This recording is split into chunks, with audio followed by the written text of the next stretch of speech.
지난주에 아마 만병통치반까지 했던 것 같은데, 다음도 한번 이어서 해보도록 하겠습니다.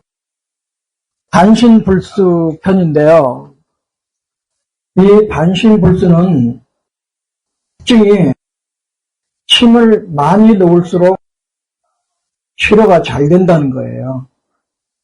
그래서 반신불수를 잘 고치는 사람들을 이렇게 통화를 해보면 침 숫자가 대단히 많아요. 누워서도 놓고, 옆으로 누워서도 놓고, 엎드려서도 놓고. 우리가 전에 그 인체파동 원리에서 만났던 박종부 선생이나 남창규 한의사 얘기를 들어봐도 160군데 정도는 놓아야 반신불수를 치료할 수 있다 그래요. 제 누나도 적어도 100개가 넘어요. 그리고 제가 아는 어떤 원장님도 중풍 후유증을 참 잘 고치는데 역시 숫자가 많아요. 그냥 아픈 데는 다 놔줘요. 불편한 데는 다 놓고. 그런데 효과는 좋아요.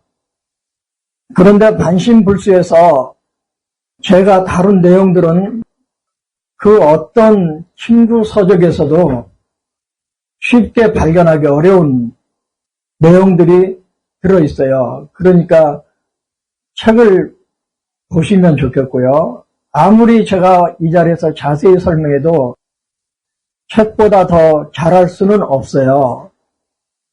지난 주 중에도 저희 집을 다녀간 한의사 27년 동안 동시침만 해왔다는 그 한의사가 전화로 이렇게 통화를 하는데 3번 보고 지금 4번째 보고 있다는 거예요. 그러면서 하는 말이 그 어느 한 구절도 어디서 따다가 짜집게 하는 흔적이 없대요.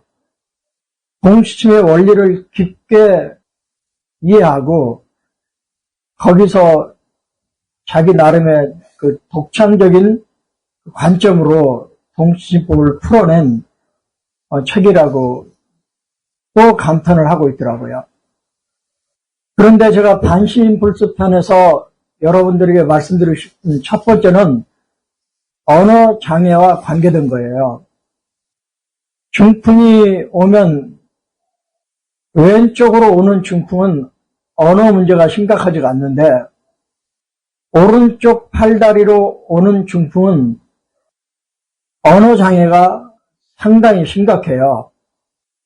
뇌출혈은 특징이 한쪽 팔다리가 마비가 온다면 뇌경색은 뜻밖의 두 팔이면 두 팔, 두 다리면 두 다리, 또는 한쪽 다리나 한쪽 팔, 이런 식으로 특정되지 않은 팔다리에 문제가 오는 경우가 많아요. 그런 차이가 좀 있고요. 그런데 언어에 문제가 오면 1차로 쓰는 방법이 사열인데 3군데 사열이 종합적으로 이루어졌을 때 치료가 완전하게 치료되는 것만 해도 대단하죠. 첫 번째, 총추방열이에요. 총추방열은 우리가 일반적으로는 암은과 풍부를 가리키는 표현인데 동경찬 선생이 직접 쓴 책을 보니까 암은과 풍부 사이로 나와 있더라고요. 암은이 후발자상 5푼인데 총추는 8푼으로 나와 있더라고요. 우리는 신경 쓸 거 없죠.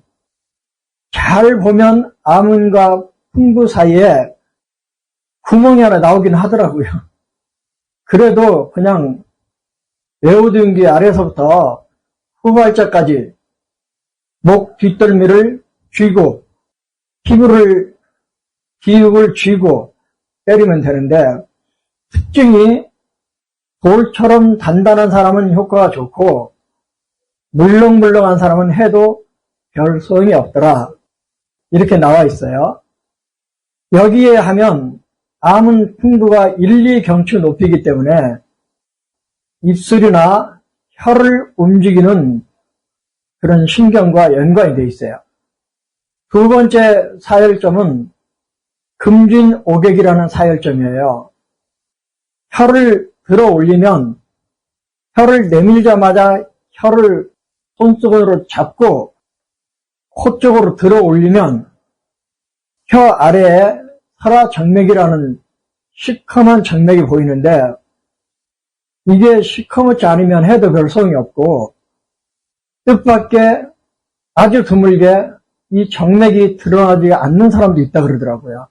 근데 대부분 중풍 체질이거나 중풍에 걸린 사람은 시커멓다 그래요. 근데 거기를 마음 놓고 삼중침으로 때려도 별로 안 아픈데 일단 한 번은 뱉어내고 그 다음부터는 쪽쪽 빨아서 삼켜요. 그런데 진짜 중풍을 예방하거나 중풍으로 생긴 언어장애를 치료한다고 알려진 한의사들은 거기를 삼문천으로 때리지 않아요. 칼처럼 생긴 침, 도침이라 그러는데 한 알에 400원 정도 한다 그러네요. 100개 들어있으면 4만원 해야 되겠죠. 이 도침을 가지고 설화정맥을 잘라버리는 거예요. 낫으로 풀을 베듯이 딱 그어버리는 거예요. 그러면 피가 잘 나오고 처음 건 뱉어내고 계속 쪽쪽 빨아서 삼키게 만드는데 제 친구 한의사가 이걸 정말 잘했어요. 미국에 있을 때인데 미국에서는 영주권 받는 게 지상 목표인 사람들이 많거든요. 그래서 취직도 하고 그러지만 그 오너가 잘 봐주면 영주권 신청에 필요한 서류를 만들어줘서 덕을 보는데 아니면 뭐 죽으라 고생만 하고 그런데 제가 아는 그 한의사는 처제 남편이 나가는 회사 사장을 보니까 완전 중풍 체질이더래요. 그리고 뭐 늘 머리가 아프고 목이 아프고 어깨가 아파서 별의별 치료를 다 해도 소용이 없었는데 한번 보자고.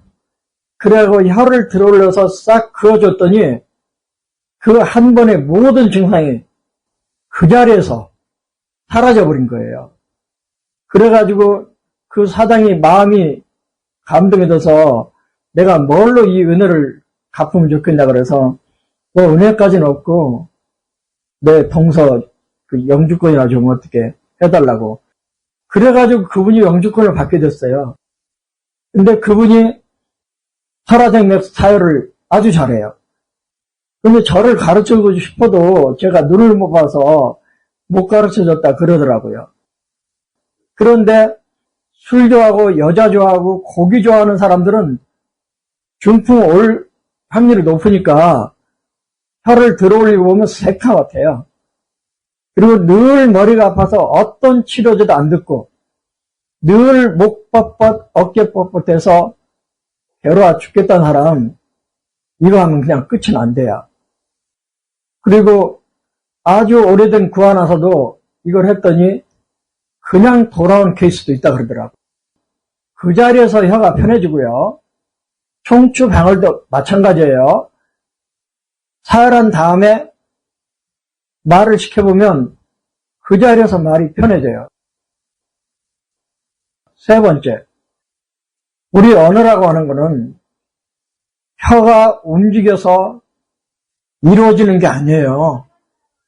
내가 무슨 말을 하려면 그와 연관된 말을 기억해야 되고 그 말을 혀로 하여금 움직여서 말을 하게 해야 돼요. 그러니까 세 단계가 필요해요.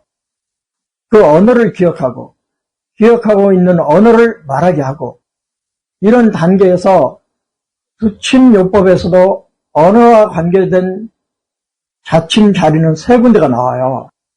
그런 원리 때문에.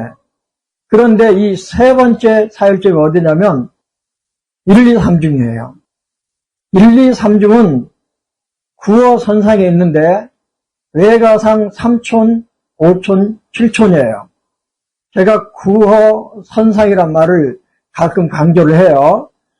이 1, 2, 3중 양쪽 다 사혈을 하는데 이 경혈 주체에 뭐가 나오냐면 뇌세포 기능이 폐화된 사람들을 여기에 침을 놓거나 사혈을 하면 뇌세포 기능이 활성화된대요.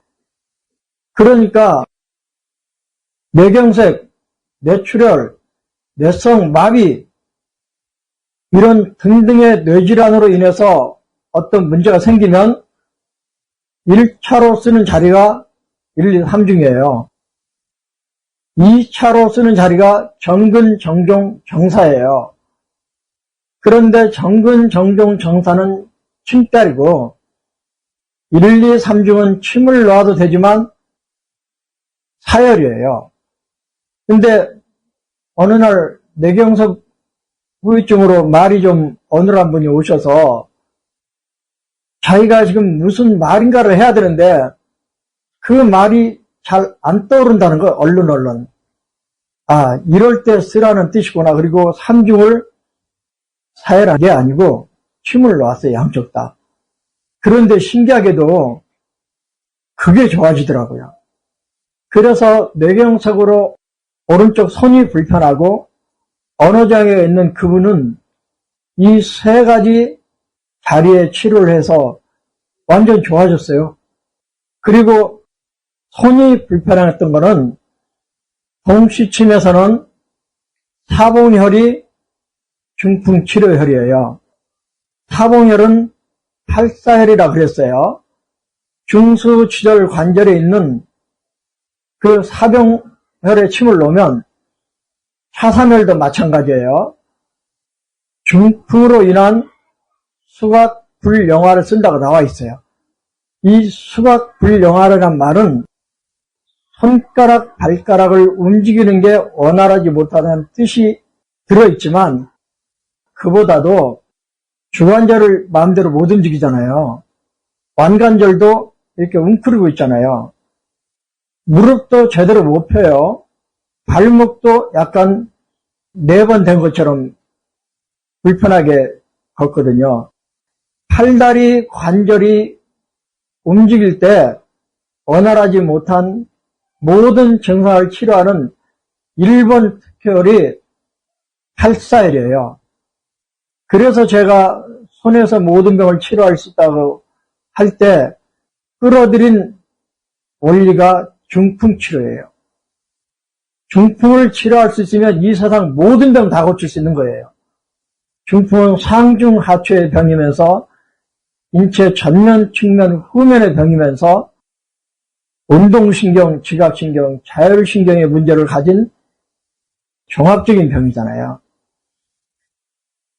친구대성에서는 팔풍팔사를 쓰는 게 나와 있는데 동시침에서는 그냥 사봉혈 써요.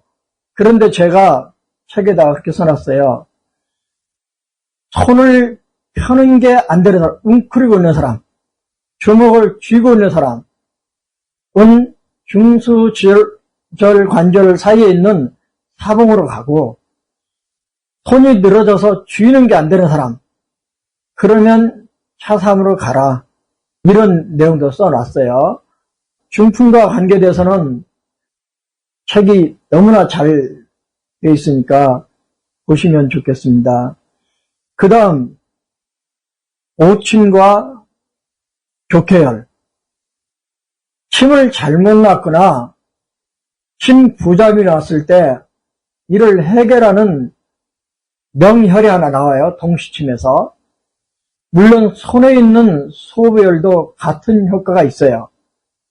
그래서 손에 있는 소부혈을 수해혈, 침을 잘못 냈을 때 생기는 대표적인 증상이 군침이에요. 침을 맞다가 갑자기 삐질삐질 땀을 흘리면서 어지럽다 그러면서 토할 것 같다 그러면서 얼굴이 백지장처럼 하얘지는 그런 현상을 훈침이라고 그래요. 되게 앉아서 침을 맞다가 이런 일이 생겨요.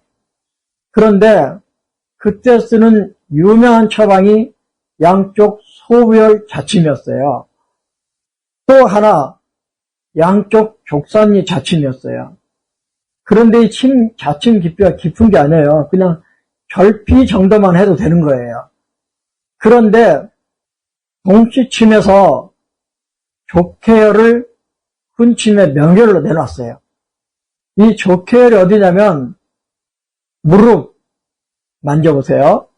무릎 슬개골 외연을 쓰다듬어서 올라가다가 슬개골 외연이 상현적으로 꺾어지는 지점에서 3분 정도 들어가요. 힘줄을 하나 넘어가는 거예요. 여러분들이 지금 거기 앉아있으면 무릎을 세우고 발목을 배굴시켰다가 척굴시켰다 하면서 보면 두 힘줄 사이에 손가락이 들어가요. 그 자리가 족해열이에요. 특징은 8분 이상 유침은 안 되고요. 그 8분 유침하는 동안에 두세 번 염전 자극해주는 거예요. 이게 침을 잘못 놓아서 생긴 훈침, 침 맞고 어디가 터졌다, 오침, 침 맞고 온몸이 다 아프다, 기혈착란이라 그러더라고요. 그런 증상들을 침 하나로 해결하는 자리가 족해열이에요. 제가 청주에 오재영 선생님한테 들은 이야기 중에 하나가 김광호 씨가 동시침 강의 엄청 했거든요. 오행침 강의도 엄청 하고. 그런데 동시침을 안 해요. 그런데 딱 하나만 쓰는 혈이 있대요. 그게 족해열이라 그러더라고요. 그래서 제가 깊은 그 인상이 남았고요. 그 다음, 그런데 이 족해열도 문제가 생긴 급성기, 하루나 이틀, 사흘, 그 무렵에는 잘 듣지만 이미 날짜가 지나버려서 시간이 좀 지난 거는 해도 별 효과가 없더라. 그런 이야기가 있고요.